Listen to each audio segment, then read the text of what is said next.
Welcome back. My name is Matt Reiners, and I'm the co-founder of Eversound, powered by Uniguest, a company dedicated to improving quality of life for older adults by giving them the gift of hearing. Today, I'm joined by my friends Shari Flight and Katie Fournier of Ember Holistic Care, a dementia consultant company caring for the person living with dementia and the caregiver for that person. And they're really taking a holistic approach to dementia care. I've known Shari for, 5 years now, I want to say. And then Katie, I know we've known each other for a little bit here. And they're two rock stars in this industry that I think are really taking this holistic approach. They've worked in communities. Now they're doing their own thing. I think they still continue to do some community stuff too, and just have a great view and a great understanding of really improving that quality of life. And I'm just super grateful to have them here today. So Shari and Katie, thanks for joining me. Thank you for having us. We're pumped. Thank you for having us. Glad to be here. Yeah. So my first question, we could start with you, Shari. Can you just share a little bit about your background and how you got into senior living? Yeah. So I actually went to college for business, planned on owning my own hair salon one day. Obviously, that didn't happen. My uncle was diagnosed with Alzheimer's, moved into a community that I ended up working in a few years down the road. But after seeing his experience with Alzheimer's, I totally changed my entire career path.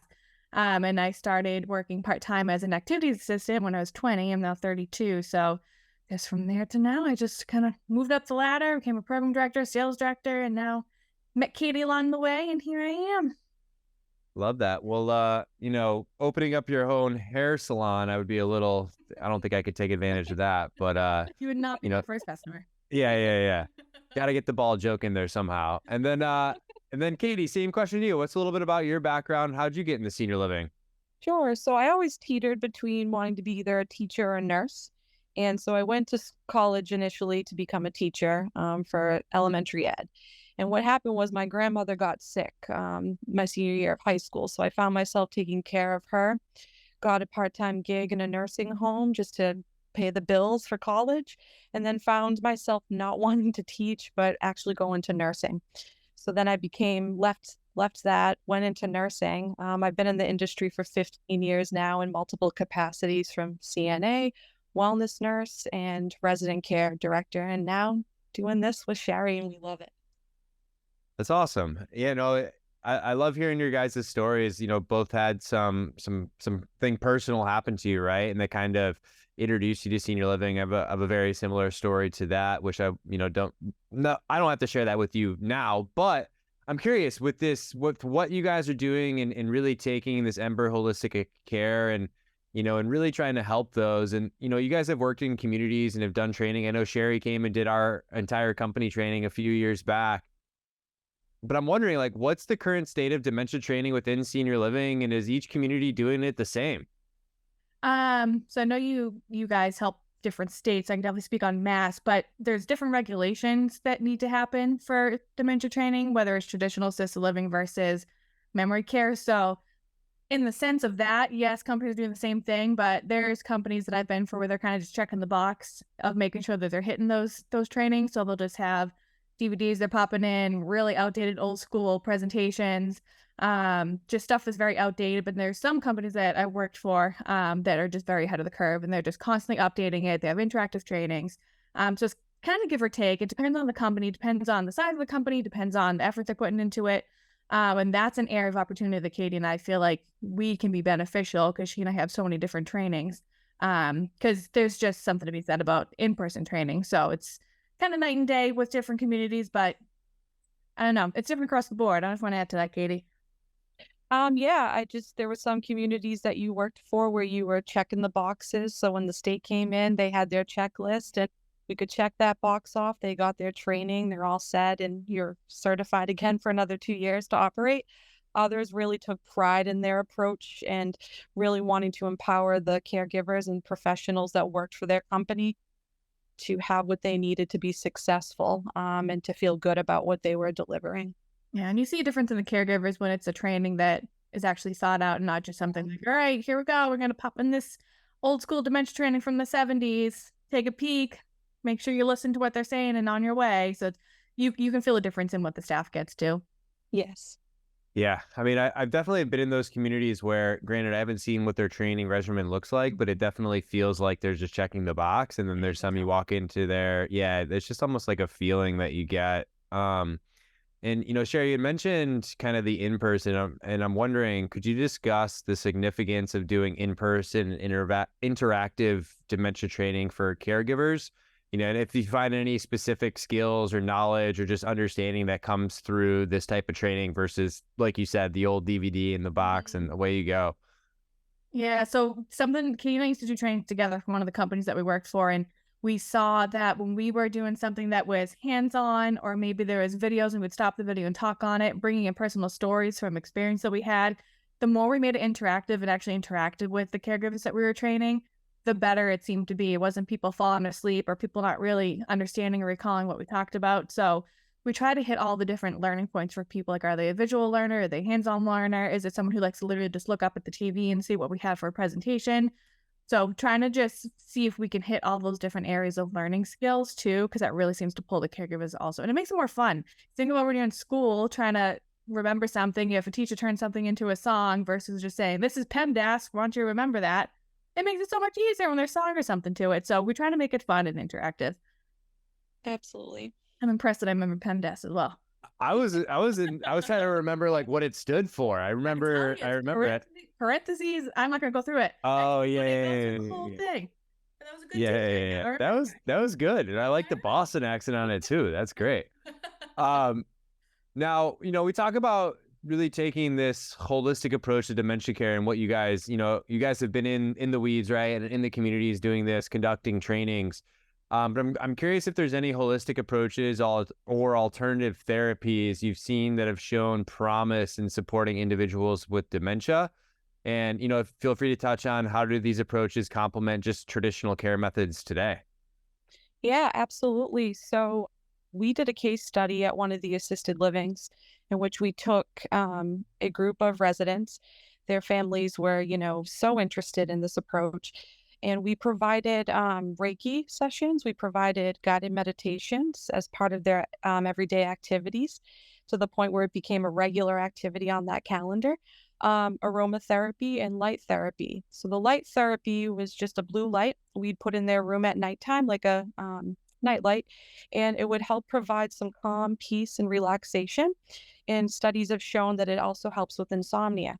So our folks in our case study, they came out of this calmer, more relaxed, less behaviors, less documented agitation and anxiety, less fall, engaging more in the community, coming out more and engaging with others in the dining room setting, wanting to go to programs instead of, stay in their room and refuse things. Care was better. Less exit-seeking behavior, less PRNs, or what we like to call as-needed medication, being used for those acute agitation and anxious episodes that they would experience previously. It was amazing, the results that we saw, and what it would look like is nothing changed as far as they were concerned. They were going about their day-to-day activities in their home, in their community, and we were just providing all of these interventions, incorporating it into their day. Wow. It's like, yeah, you say taking the holistic approach, and that really is taking the holistic approach. I love that. It's really providing things. I think we are all trying to get away from reducing the amount of medication people will have to take and stuff. And, engaging with some of this, I'll have to go and try light therapy myself. That sounds super cool. But Shari, anything else to add to that? I just think the biggest piece to follow that holistic approach is the reduced amount of medications they had to take. The fact that we did not have to give them an as-needed medication by simply just doing meditation or putting aromatherapy in the room was just amazing. Just some of the residents who were your typical troubled residents with behaviors related to dementia, they were completely fine. They were engaged in programs like Katie said. It was pretty cool to see. That's when she and I actually realized we have something here, and we kind of delved deeper into Ember. That was the first aha moment. I love that. That's so cool. It's funny when you start to see those moments and starting to see the positive things coming place, and wow, we can do something really cool with that. So kudos to you guys. And I want to ask a question because it's near and dear to my heart. And I know you guys are some of the experts here. But in your experience, how does hearing impairment exacerbate dementia symptoms? And, what specific challenges do individuals with both conditions, living with dementia and hearing loss, encounter? Yeah, so we have seen that, and it really truly does affect and exacerbate dementia-related symptoms. Shari, feel free to jump in. This is one of our favorite stories that we love to share, Matt, because it's a success story too. So we had a resident we were caring for in a memory care support community. She was moderate to severe dementia with significant hearing loss. She's someone that prior to, that progression of her disease would have been wearing hearing aids and utilizing those, but because of where she was at with her cognition, she was no longer using them. She would take them out, lose them, you name it. All the stories you hear of in those the settings. So what we were finding was her dementia related symptoms were exacerbated by her hearing loss.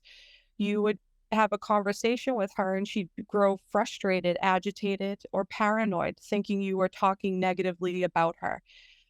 Some of her anxiety and agitation would manifest as her, having physical symptoms, feeling sick, anxious, worried, stomach aches, pain, and sometimes even a fall or two. So what we were finding was the care also was taking twice as long as it would for a typical, and because of the queuing and the time that would have to be spent of, constantly repeating. And so we found one day when we were doing a care plan meeting with her daughter, we took an Eversound system and we said, let's try this. Maybe she'll, take it off. Maybe she'll keep it on. The earphones were comforting to her. She kept it on. She loved the fact that she could hear us. She loved the fact that she could participate in her care plan. She loved that, she heard us talking and speaking positively about her, was able to engage in the conversation with Shari, myself, and the daughter. And from there on out, it was written into her care plan that she was to use that system. Care times were cut in half. She participated more in her care. She had less falls, less agitation. She was able to participate in group activities and feel like she was wanted and supported there rather than these paranoid thoughts of people are talking poorly about her. So it's really a success story, and we get so excited about it, and we love to share it every time. Yeah, it was amazing with the care because she would go from not hearing the staff say, like, I'm going to unbutton your shirt, to just assuming, why is this person undressing me, to now being able to fully hear it because she was using the Eversound during care. And her care went from like hour and a half to like half hour just because of that. Yeah. Wow. It was. And less agitation. Wow. That's awesome. And of course it's near and dear to my heart to hear the stories and using Eversound and how you guys are able to do that. And, but that's what it's all about, right? That's freaking awesome.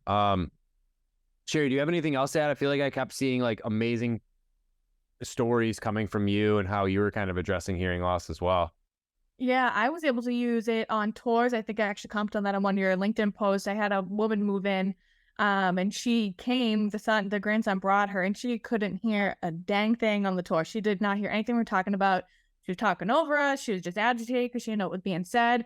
So I put the headphones on her, and she ended up actually being able to hear the musician that was outside of the door. And she was like, I'm going to go sit out there instead because he was like, she sounds a little bit more entertaining. So she actually went and sat in the entertainment.